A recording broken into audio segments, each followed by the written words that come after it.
a 7-year-old and also you have 5 rescue dogs running around, you need function in a space. Yes, ma'am. But I mean, they've saved up for 5 years to do this, so now is the time. It's got to happen. Don't hate your house with the Property Brothers. What a fun show this is.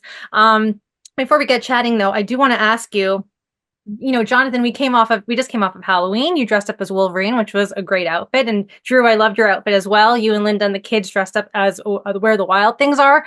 But it got me thinking, because I do believe you two are the superheroes of home renovation. So if you could add any superpower to your renovation toolkit, what's it going to be? So first off, logic and homeowners. Yeah. Yeah. Right. Then I can be like Magneto, where I can move everything in the house, not just metal. I can move everything in the house just with the power of my thought. Yeah. Right. Yeah. That was So not Magneto, Lumberito. Lumberito. Yeah. Lumber to move around. I don't know. Lumberito. That sounds like a burrito. Yeah. I think we'll call Ryan Reynolds, and we'll have him write us into the new Deadpool. It'll be Deadpool versus Property Brothers. No, we want to be on the same team. Yeah. We'll work on this concept. Yeah. You want to know what's so funny, though? Years and years ago, we toured the Marvel headquarters. There were a bunch of the team there that were big fans of Property Brothers. And when we went in there, they showed us the archives. So they have basically like a library or an encyclopedia of every backstory from every comic book. And there's like hundreds and hundreds and hundreds of characters you've never heard of, because the big ones, of course, are, the ones you hear all the time, the Avengers and whatnot. But there was actually a comic storyline of 2 brothers who fixed the buildings that the superheroes and supervillains destroy during these epic fights. Wow. No joke. And so we were like, wow, I feel like this was meant to be. Yeah, it is. And you guys are actors. You have your SAG-AFTRA cards and all that stuff. And also we did see action sequences in Girls 5 Eva. You guys were great. Right. So yes, who knows? Who knows? More handed to you. Yeah, more to come. I love Paula Pella was amazing, and the funnest part there was 10 hours of fight scenes with me, and Jonathan's just standing in the background like this the whole time. Right. Yeah, that was a very funny scene. I love that so much. But let's talk about Don't Hate Your House with the Property Brothers, another series in your growing empire that emphasizes working with families that have already have existing spaces that they want to enhance and renovate. How does this approach shift your renovation strategies compared to other shows you've done? Well, I think the climate right now in the housing world is what's really shifting things, because a lot of people are so fed up with their house. They're done with it. They hate it because they've been living in something that doesn't work for them. For example, one homeowner we have, she's a single mom with 2 kids. One of the kids was living in her bedroom with her, sleeping in there. She had no door on her bathroom or the bedrooms. There's just no privacy, no private space for each of them, or her or the kids. Things like that will drive you nuts, but you can't afford. Like, it's so expensive nowadays, especially in areas like Los Angeles. You can't afford to be able to move in a new house. And plus, there are all the fees that go along with it, the realtor fees, the taxes, everything else. So to try and find a way to help these people get the emotion out of it, we'll make a decision with their current home that can make it actually work for them. It's heartwarming to see how it changes their lives. Not only do you see, anyone who's done renovation can appreciate how maddening it can be. You want to rip your hair out, but everybody has a completely different problem that they need to solve. And you see the gamut, of these issues in this episode of the show, from, the folks who rescue dogs, 5 dogs, and, that's causing marital problems in their kitchen, which was gross before. It was so bad. Rethinking that, whether it was the woman who didn't have doors on her bedroom and bathroom, give me a break. The family who had the 17 and 19-year-old living in the same room until they're 17 and 19. Crazy. The worst, though, absolute worst, the last 2 episodes of the season are our parents. It is so fun to see. I mean, really, the challenge with them was they were already living in their dream home, in their dream place in the Rocky Mountains where they met 55 years ago. We'd renovated a place for them, but they really wanted to be closer to the grandkids. So we've moved them into this beautiful place in Santa Monica, but the house hadn't been updated since the 50s and had every problem you can imagine. And with our parents aging in place, they're 80 and 90 years old. This is the home they want forever. And it came with a long list of must-haves. Yeah. That's so interesting because, a lot of us, when we have, I have a house that's a builder grade home. Like it's literally, it's a, a stencil of all the other houses on my block. And so everybody has the same things, but like, how do you end up making it your own? That's like the hardest thing. And I think with this show, we get to see you guys really helping these families get outside the box. And like this canine conundrum one, that was such an interesting, fascinating episode because there are so many unique challenges in creating a space. And like, what did you consider when it came to these 5 dogs and a child and making sure everything sort of flowed really well? Yeah, we actually realized very quickly that they probably want to put more effort into the dogs loving the place than their kids. But no, it's every family is unique, and what they need, how they want to function in the home is unique. So if you were just to focus on the pretty, that's important. You want it to look nice, but you'll never be happy. You could have a terrible kitchen layout with pretty new cabinets. You're never going to enjoy it. So because it was so unique, adding a bedroom for the one family, closing off bedrooms for the other, and the bathroom for the other family, these are all things that you don't see in every single house. And for I like how you said the canine conundrum, that they needed a wash station. They needed somewhere for the dogs to eat or drink that was out of the way so that they could actually still function in the kitchen. And that's why I love that we added a little faucet just for the dogs down low, or using the wasted the kick plate area to have extra feed stations coming up for the dogs. It's that kind of thing that really makes somebody love their home. I love it. Once we got it all organized and efficient for 5 dogs, they're like, oh my gosh, it's so efficient now. Maybe we should get 5 more. Yeah. Like, oh, it's a lot. But no, it's nice. There are big things and little things you can do to make life a little bit easier at home. But that's the most important thing. You're never going to be happy with your house. If it's just pretty, it's got to function for you too. Yeah. So selfish question, because I do love dogs. Who was more distracted by the dogs on set? Like who delayed? Was it Jonathan or Drew? Like Jonathan usually gets delayed because he's like the dog whisperer. Right. Like, even if a dog was like some angry dog at the park, it'll find a way to come over and wag its tail and like lick Jonathan. Pretty good with pups. Yeah, pups are great. So something that is really important to talk about the show is that, the lifestyle, the way that the show kind of creates, like, yes, we're creating flow in the house. The home structure is so important. But something that was in the Canine Conundrum episode was the family was having arguments and they were having some issues.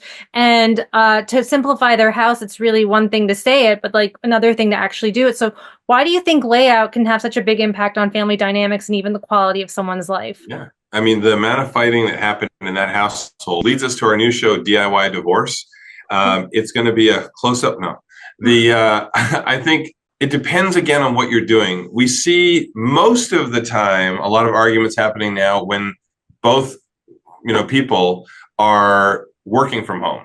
And so they need to have some privacy. They don't have anywhere with walls where they can close a door. So how can you have 2 people exist in a space? There are solutions. There are things that you can do to create that separation. But, for that couple, it was really just the kitchen was so closed off that they were literally on top of each other every morning. And that was causing them frustration. So for their solution, we needed to eliminate walls. We needed to open things up so they could be separated. I think something that's also, I've always felt like, can you just break down a wall? But I feel like there's so many different things and factors that come into it. And Jonathan, when you were, looking at the house, and Drew, also both of you, one of the things that's a 1929 house, that's a very old house. So there's a lot of surprises. What's it like breaking the news to these families, especially that can potentially incur more stress and arguments about a budget when you're sort of like pulling back on like what that problem was in the first place?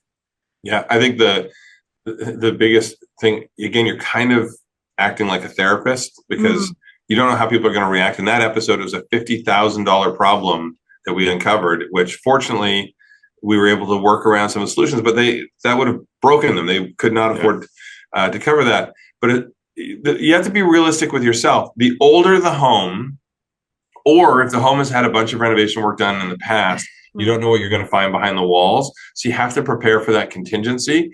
If you have your budget, there's no contingency, no room for, you're going to be disappointed because you always come across something unexpected during any major renovation. Sometimes it's a little thing, sometimes it's a big thing, but you're always going to come across something unexpected. You have to be prepared for it. So throughout the series, what would you say has been the most challenging transformation for you guys individually? Like Drew, was there something that you felt that you never got to experience? Because I feel like you guys have done everything now, but like every renovation is different because it's every different family. So do each of you have different challenges that you face this season? I think for me, there are so many challenges that we've faced this season, but our parents, renovating for our parents, was that just one extra layer of stress because we wanted it perfect. And I will admit, as much as it stressed Jonathan out, there were several times that we got a certain length along the way, even with permitting. And then I said, no, this doesn't work. I know mom is not going to be happy. One example is in the kitchen. I know as a fact that my mom loves, or our mom loves to stand at the kitchen sink and look out and see nature, see the green, the trees. I know she loves that. The way we had designed the kitchen, the sink was originally going to be on the island, I think. And then it was, there was only one window from in the kitchen that was further over to the side, or you could look through where the door was. There was nothing in the middle. Our mom had originally asked for more cabinetry. She wanted cabinetry all the way around. So we submitted permits. We got our, and when we waited for our permits, we got them. Then we literally were, it was the 11th hour. We were so far along the project. And then Drew's finally like, no. And we had to go back. We'd already installed the windows the way they were. We'd already, closed up the walls. We had to open it up. And we did say to our mom after we revealed, and she would never have known that that was what we were going to do. But afterwards, we told her, and she's like, "Oh yeah, I would have not liked that if those walls were closed up." So, that sounds like a really fun episode. I wish they gave me that one to screen. I'm really excited for it. And it's 2 episodes. It's the last 2 of the season. Yeah, first time we've ever done a dual episode arc. So yeah.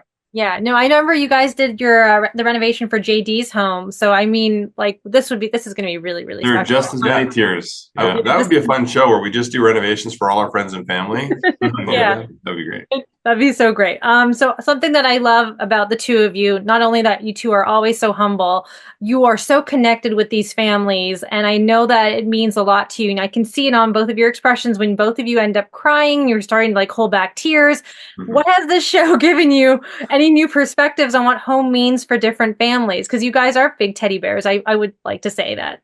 Well, I think it does give us perspective because, we're in our own little bubble, right? We know how we live, but we don't always know how everybody else lives. Yeah. And so I think that it opens up our eyes to what's important to some families and how they live. Also, having a 5-month-old and a 2.5-year-old, that gives me a whole new perspective on how parents live in a home, aside from how it was when it was just Linda and me. Yeah. I will admit, the older I get, the more of a blubbering mess I become. My wedding vows are going to be terrible. I would be a sobbing mess the whole time. But I even watched this season of Shrinking. I cried every episode. But it is my favorite moment of any renovation when we hand the keys over and we see that we've changed somebody's life.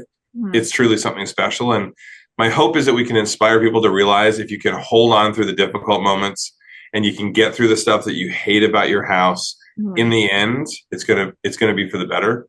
And at the end of the day, it's all about having a space where you can surround yourself with your loved ones and really have a place that worked harder for you. Yeah, no, for sure. I'm so happy for you guys. I'm so happy for the show. I love it. I'm going to be signing off soon, but I do have to ask you, Jonathan, is there any update to the wedding? Because you did bring up wedding vows, and I'm just wondering. We are useless. I know we have no updates. We haven't done anything yet. So we've got to, maybe that should be my New Year's resolution. We've got to get it figured out. See, I'm not allowed to make any vacation plans until they figure that out, because I guarantee if I'm like, okay, I'm finally going to book this vacation, then John will be like, that's the date. I love how he just assumes he's at the wedding. Oh, that's good. I thought I was the ring bearer. Yeah, you're definitely going to have the kids as flower kids and like children. And something like that. Yeah. Parker would be a great ring bearer. But guys, I'm so happy for the show. I'm so excited for everyone to see it. Congratulations. And again, it's always such a pleasure chatting with you too. It's amazing. Nice to see you.